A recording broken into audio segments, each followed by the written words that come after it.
Hi all, welcome to Beanie Composter.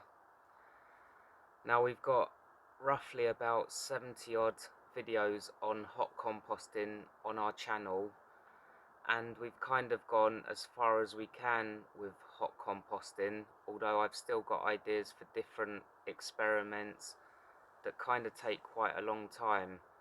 And to fill up some of the gaps in between that time, we thought it would be quite nice for us to show you what we're doing in our garden, the way we garden, some little things that we do, taking cuttings, when we cut back roses, how we do it. Now, we're not professional gardeners, but some things seem to work quite well for us, and we thought you might want to come along with this journey with us. So we're going to sort of adapt the channel to not just composting, but actually a little bit of gardening that will incorporate our hot bin.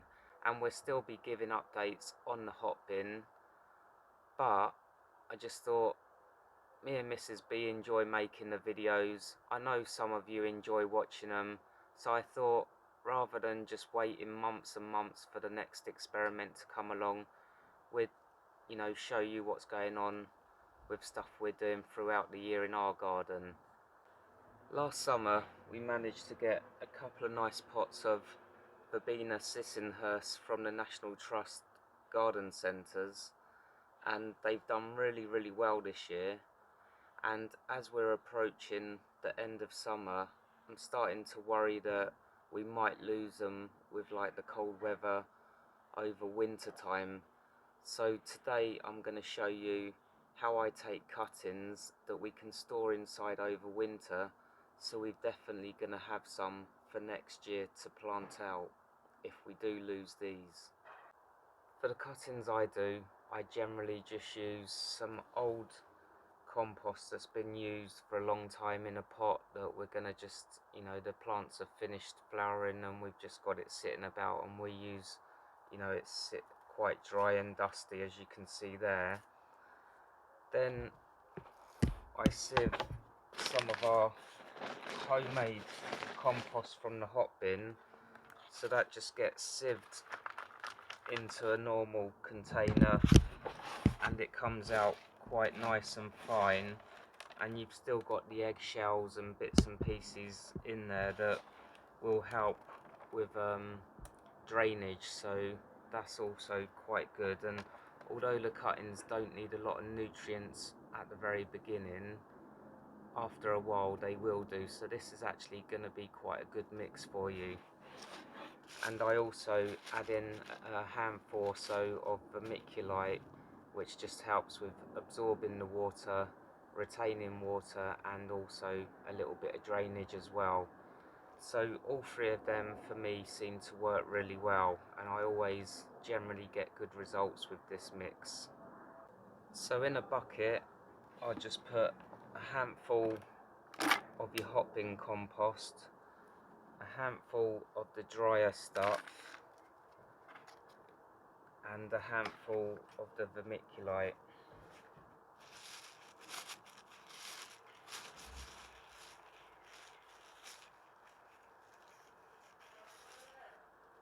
Actually, this one's called perlite.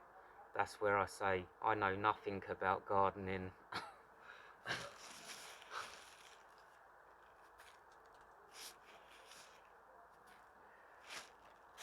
But you could use some grit, couldn't you? Yeah, you could. So that just gets mixed up together. The Hotbin compost that I'm sieving is quite wet, so I don't need to add too much water into this, and so it's all going to mix together quite well and be reasonably wet. But there you can see we've got quite a nice mixture there just to start off our cuttings with. And then just fill the pot up.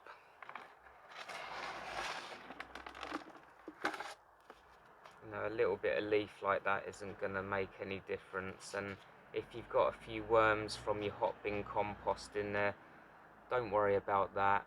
And the same with anything else in there. Just make sure with your Hotbin compost you've got no slugs or snails sitting in there when you sieve it. Just make sure you don't see any eggs, things like that, so just be aware of that. So once you've got your pot done like that, I like to take that exactly to the place where I'm going to do my cuttings.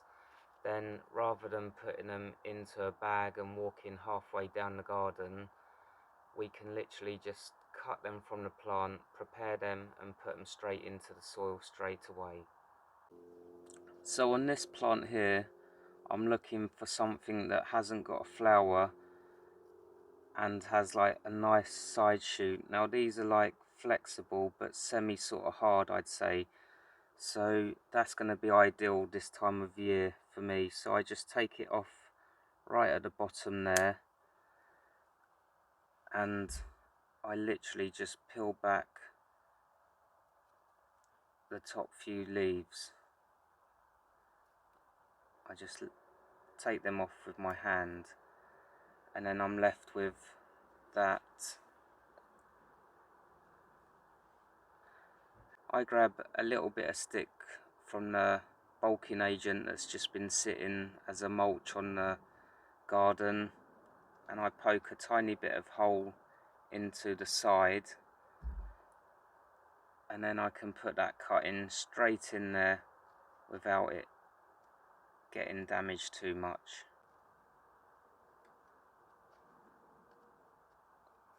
And then I just firm that in gently with my thumb, and that should be fine like that.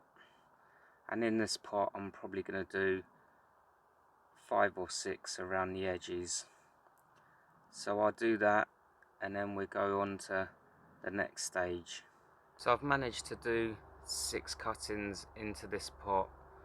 Now sometimes it'll work, sometimes it won't, but I think that's the enjoyment about gardening, is you just never know. It's about experimenting, trying things. When it does work, it puts a real big smile on your face, so give it a go, whatever. So I've got a spray bottle which is like a bit of a mister with some rainwater in, and I just spray these.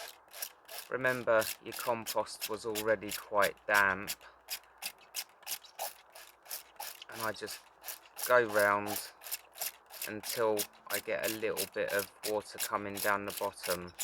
So I'm just giving them a good mist until the water runs almost down. Now a few of them have gone a little bit floppy there, but don't worry, hopefully they will revive themselves.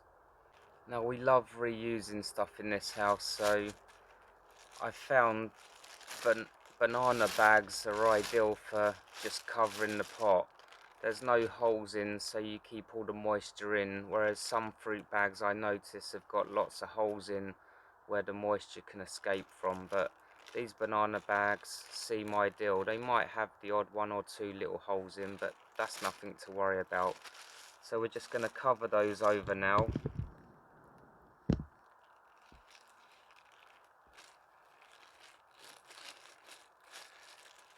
And all I do is, with the bag, is I just put it on the bottom so no water leaks out, and I lift it up so we've also almost got a mini greenhouse going on there. And then for us, that just gets placed into our lean-to, where at the moment it's quite warm, and I'll mist them every 3 to 4 days, just checking that they're okay. So here's a selection of some cuttings, not just verbena, but we've got sage and some other stuff going on here. But in this pot here, you'll see that we're creating like moisture inside so the plant doesn't dry out. And as I say, just every few days, take it out, give it a new mist, and your cuttings should start creating roots. So after a couple of weeks, and you can see like they're growing and they're getting health, they're nice and healthy, and you can see maybe a tiny bit of growth in there. You can gently just try and pull one, and if it literally just pulls straight out, you'll know that it hasn't rooted. But if you've got a bit of resistance there, then you can almost be certain that it's starting to grow roots and getting entangled into your soil, and therefore it's actually doing really well. So the next stage, I tend to leave them for just a little bit longer once I can feel a bit of resistance there, just to carry on creating more roots, just so when you divide them, you've got less chance of damaging all that roots when you pull them out. So when you've got to that stage, if it's still quite warm outside, you can take the covering off and you can just start to harden them up outside for a few weeks before you decide to plant them into individual pots. But if you're unsure, you can still leave the cover on there and just leave them to carry on growing like they were, with keep misting them and leaving them to carry on growing for a little bit longer. So in here, I think you probably noticed they're not all verbena cuttings, but we've got a selection of different bits and pieces that are going on here. But these are ones that I've done as I've shown, but these have been sort of hardened off outside and they're growing quite well now. So I think that's the time for me when we want to pot them up into individual pots and get them in pots so we can actually bring them in when the weather starts to turn and protect them over the winter, so we've got them ready for next year. Well, we all know that Beanie is so tight, he wouldn't buy me any new plants. He's forever making cuttings, but he's actually quite good at making them. But he's a bit heavy-handed, so the next step is always me potting them on. So that's how I do it. I take the pots, obviously recycled, we never buy any new pots. Sometimes the garden centers have them outside and you can just pick and swap. Sometimes we put there loads of pots, big ones if we don't need them, take the small ones if we need them, and so on. So I usually sweep them a bit because they live in the chest with some spiders and I don't like the messy pots. You never know what's inside really. But once that's done, we can start. So because these ones already rooted, they're going to need a little bit more nutrients. So that's why we're going to use Beanie's compost, the one that he stored in the bags somewhere outside. Okay, so first thing I'm going to loosen it up a little bit like that. Squash, squash, squash. Don't get all soil over the grass. Yes, every time. Okay, I'm going to put my finger in between and just look at this. Can you see that? So if some of them fall in your bucket or whatever you're using, that's okay. We've got nice root ready to pot. So a bit of compost,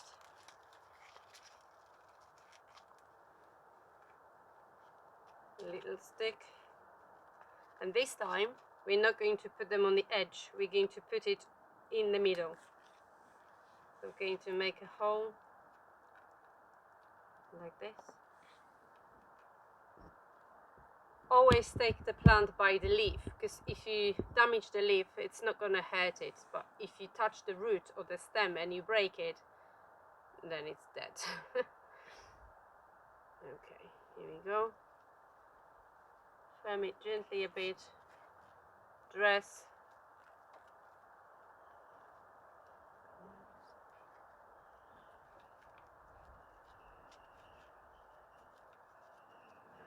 And this one is done, ready for watering in a minute when I do the rest of them. You could put some grit on top of it. It actually is very good because it prevents the moisture from escaping and the weeds to settling in. But we don't have any. Beanie wouldn't spend a penny, obviously. Maybe if it's on the side of the road, we're gonna pick it up. Right, come closer. Take the whole stuff, all of it, and only show the bucket. Yeah. Sometimes, with all of these beautifully rooted ones, you're gonna get one that hasn't actually done much, but it's still green. It's still alive. So I'm gonna put it with his other cuttings on the side and just with the bag on top and wait for a bit longer. So hopefully it's gonna develop some. Okay, it's going on the side now.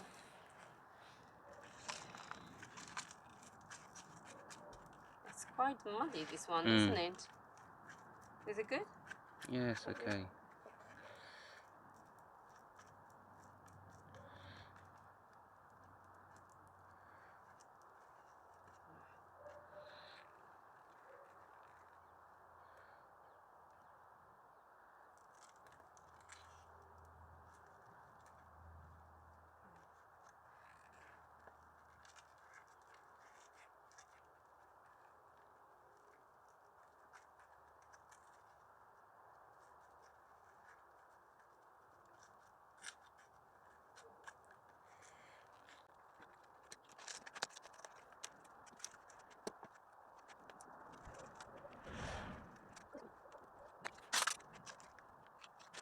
Worms here.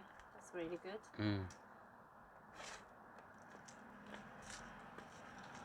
This one is a bigger plant with bigger roots. I'm going to use slightly bigger pot for it.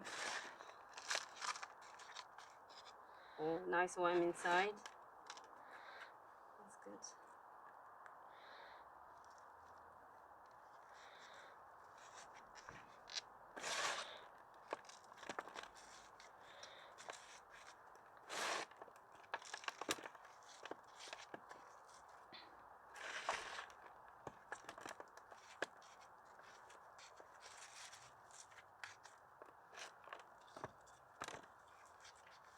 Okay, and now they're going to be watered and left outside. It's very nice today, very warm.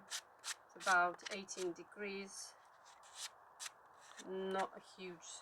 But they've been outside anyway. They've been outside anyway, yeah. Yeah. It's not burning hot. It's going to be good for them. So you've seen how Mrs. B pots all the cuttings that we do up, and this sage here, which we had two, they've actually come from this one, which I think is a really nice sage. I'm not sure what it's actually called. If anyone knows, please leave us a comment down below. So in this pot here we've got a selection of salvias that we don't want to lose over winter, so I've just potted those up with the Hotbin Compost, and they're actually doing really well now as we're coming to the end of the season.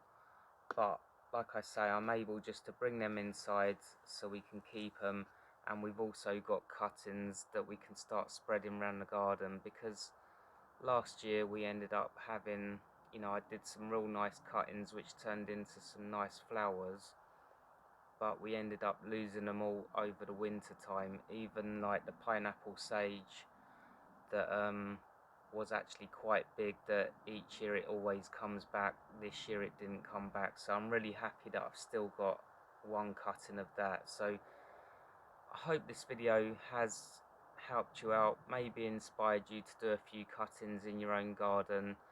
And not only does it go to show you that you can do cuttings from anywhere in your garden, it also goes to show you that using the Hotbin compost really does give your plants a really good start off in life. So once again, if you haven't subscribed, please subscribe. Leave comments down below if you think this is working out and you want to see the channel develop into more of this sort of content. Let us know. But until next time, happy composting. That jumbo jet's just gone across the sky to ruin this video, but you know how it is. Happy composting and enjoy.